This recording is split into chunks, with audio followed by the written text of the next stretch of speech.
Trump style అదండి. Trump రాసిన book the art of deal గాని చదివితే మీకు మొత్తం ట్రంప్ మెథడ్ ఏంటి అని అర్థమైపోతుంది. ట్రంప్ ఏంటంటే ఆయన బిజినెస్ మ్యాన్. తన బిజినెస్ లో ఫాలో అయినవి రాజకీయాల్లో కూడా ఫాలో అవుతారు. ఆయన బిజినెస్ లో కూడా ఫాలో అయిందంటే ఆర్ట్ ఆఫ్ డీల్, ఇతరులని డీల్ చేయడంలో ఎదుటి వాళ్ళని అవహేళన చేయడం, కించపరచడం, వాడి మీద అటాక్ చేయడం, ఇవి అతని ఆర్ట్ ఆఫ్ డీల్ అన్నమాట. అంటే ట్రాన్సాక్షనల్ ప్రెసిడెంట్ అంటారు అతన్ని. ట్రాన్సాక్షన్స్ లో మామూలుగా అయితే గౌరవం ఇచ్చిపుచ్చుకోవడం, ముఖ్యంగా దేశాల మీద పరస్పర గౌరవము, షేరింగ్ ఇవన్నీ ఉంటాయి. కానీ ఇతని మెథడ్ అవి కాదు. ఇతను ఏంటంటే వేరే దేశ అధ్యక్షుల్ని, ప్రధానమంత్రుల్ని కించపరచడం, వాళ్ళని అవహేళన చేయడం, లేకపోతే బెదిరించడం, ఇదే ధోరణి అతనిలో ఉంటది. ఇదేమి ఫస్ట్ టైం కాదు. గతంలో కూడా మోడీని అతను చాలా ఎగతాళిగా మాట్లాడాడు. ఇట్లా మోడీని అనుకరిస్తే ఇలా వచ్చి ప్లీజ్ ప్లీజ్ ప్లీజ్ ప్లీజ్ అని అడుక్కున్నాడు, ఇలాగంతా మాట్లాడాడు. అలాగే నేను యుద్ధం మీరు ఆపకపోతే నేను మిమ్మల్ని దెబ్బ కొడతాను, ట్రేడ్ డీల్ క్యాన్సిల్ చేస్తానని నేను బెదిరిస్తే యుద్ధం ఆపేశారు పాకిస్తాన్, ఇండియా అని కూడా చెప్పాడు. సో ఎప్పుడు కూడా మోడీ ఈ నోరు తెరిచి ట్రంప్ ని ఇప్పటి వరకు ఖండించలేదు. ట్రంప్ ఇండియాను అవమానిస్తున్నాడు, మోడీని ప్రత్యేకంగా మోడీని అవమానించడం అంటే ఇండియాను అవమానించినట్టు. ఎందుకంటే ఆయన మన ప్రధానమంత్రి కాబట్టి ఒక దేశ ప్రధానమంత్రిని కించపరుస్తూ మాట్లాడిన ప్రెసిడెంట్ ఇంకొకటి లేడు. కానీ మరి మోడీ ఎందుకు ఊరుగా ఉన్నాడు? చిన్న చిన్న దేశాలు, లాటిన్ అమెరికా దేశాలు, కొలంబియా లాంటి దేశాలు కూడా గట్టిగా నిలబడుతున్నాయి.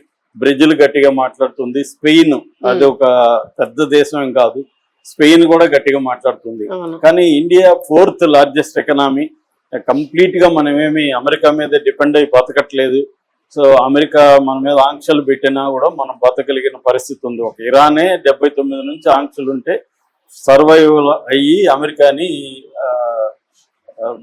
బెంబేలెత్తిస్తుంది. అలాంటిది ఇండియా ఎందుకు ఇంత భయపడాలి అనేది ఇప్పుడు అందరికీ ప్రశ్న. సో లేటెస్ట్ గా మళ్ళీ ట్రంప్ ఒక దెబ్బ కొట్టాడు. అదేంటంటే చాలా నీచంగా ఈసారి ఒక ట్వీట్ ని ఆయన రీపోస్ట్ చేశాడు. ఈ ట్వీట్ చేసింది ట్వీట్ కూడా కాదు, అదేంటంటే మైకెల్ సావేజ్ అని ఒక రేడియో హోస్ట్. అతను బర్త్ రైట్ సిటిజన్షిప్ గురించి ఒక పెద్ద పోస్ట్ పెట్టాడు. అంటే అతను మాట్లాడిన దాన్ని 4 పేజీల ట్రాన్స్క్రిప్షన్ అన్నమాట అది. అందులో బర్త్ రైట్ సిటిజన్షిప్ అంటే మామూలుగా అమెరికాలో పిల్లల్ని కనుక్కుంటే అక్కడ పుట్టిన పిల్లలకి సిటిజన్షిప్ ఇస్తారు. దీన్ని బర్త్ రైట్ సిటిజన్షిప్ అంటారు. ఇప్పుడు దాన్ని కూడా లేపేసే పనిలో ట్రంప్ ఉన్నాడు ఆల్రెడీ. సో దాన్ని వ్యతిరేకిస్తూ అమెరికాలో ఉండే ఇండియన్స్ ని, చైనీస్ ని, ఏషియన్స్ ని అవమానకరంగా మాట్లాడుతూ ఆయన మాట్లాడాడు. అది ట్రాన్స్క్రిప్ట్ టెక్స్ట్ బయటకు వచ్చింది కదా, ఆ టెక్స్ట్ ని ఇతను షేర్ చేశాడు. అందులో ఏముందంటే ఏషియా దేశాల మహిళలు 9వ నెలలో వచ్చి ఇక్కడ పెట్టినకంటారు, కనగానే మన చట్టాలు వాళ్ళకి సిటిజన్షిప్ ఇచ్చేస్తాయి, బర్త్ సిటిజన్షిప్. వాళ్ళు తర్వాత చైనా నుంచో, ఇండియా నుంచో, మరొక నరక కోపం నుంచో వాళ్ళ కుటుంబాలను తీసుకొస్తారు. ఇది ఆయన రాసిన వాక్యం. అంటే చైనా, ఇండియాలో నరక కోపాలు అని అతను రాశాడు. దాంతో పాటు వాళ్ళు చైనా ఇండియన్స్ ఇక్కడ ఐటీ ఎంప్లాయీస్ ల్యాప్టాప్ పట్టుకున్న గ్యాంగ్స్టర్లను కూడా అన్నాడు. అంటే ఇండియాని క్లియర్ గా నరక కోపం అన్న సావేజ్ అనేవాడు వాడు రేసిస్ట్. అలాంటి వాడిని ఖండించాల్సింది పోయి ట్రంప్ దాన్ని రీట్వీట్ చేశాడంటే అర్థమేమి, దాన్ని ఎండోర్స్ చేస్తున్నాడు. ఇతను కూడా అన్నట్టే కదా.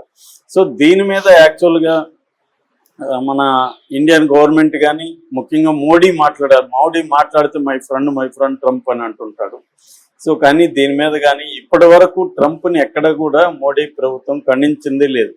అయితే వీళ్ళు నామకే వాస్తిగా అంటే తీవ్రంగా కాంగ్రెస్ నుంచి తర్వాత మహువా మొయిత్రీ ఇలాంటి బెంగాల్ లేడీ, ఆమె ఎంపీ, ఆమె ఒక పెద్ద ట్వీట్ పెట్టింది.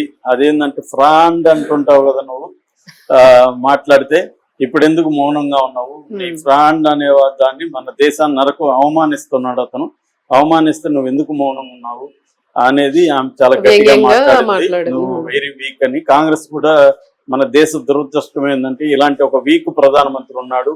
సో దేశాన్ని అవమానకరంగా అతను మాట్లాడితే, ఇప్పుడు మనం అమెరికాతో గొడవ పడమని ఎవరు చెప్పట్లేదు, కానీ మనం అవమానించినప్పుడు దానికి ఫిట్ ఆన్సర్ అయితే ఇవ్వాలి కదా. నువ్వేం భయపడే కొద్దీ ఇప్పుడేం భయపడి సాధించింది కూడా ఏం లేదు మోడీ. ఆల్రెడీ మన ఎక్స్పోర్ట్లు అమెరికాకి ఎక్స్పోర్ట్లు 3 నుంచి 4% తారీఫ్ ఉండేది. ఇవాళ కొత్తగా మోడీ చేసుకున్న అగ్రిమెంట్ లో, ట్రేడ్ అగ్రిమెంట్ లో ఎంత ఉంది? 18% ఉంది. సో నువ్వేం సాధించావు? అట్లాగే అమెరికా నుంచి ఇండియాకి వస్తున్న వాటి 70 నుంచి 120% కూడా తారీఫ్ ఉండేది. ఇప్పుడు అది 0%కి వెళ్ళింది.